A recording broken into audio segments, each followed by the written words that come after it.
Arya W.S. Rendra.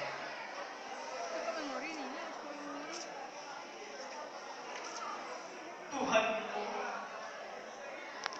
wajahmu membayang di kota terbakar, dan firmanmu terguris di atas ribuan kuburan yang dangkal. Anak menangis kehilangan bapak, tanah sepi kehilangan lelakinya. Bukannya pedih yang disebar di bumi subur ini, tapi bangkai dan wajah mati yang sia-sia.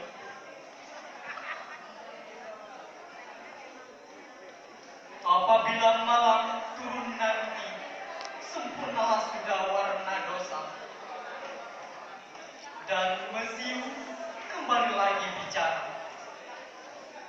Waktu itu Tuhanku, perkenankan aku membunuh, perkenankan aku menusukkan sang guru.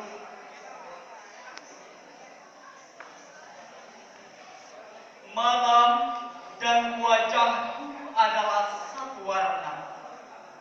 Dosa dan nafasku adalah satu udara. Tak ada lagi pilihan kecuali menyadari, biarpun bersama.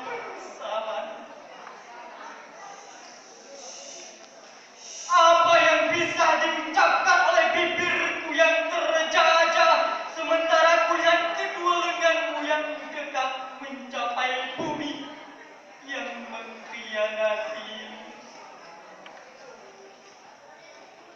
Tuhan,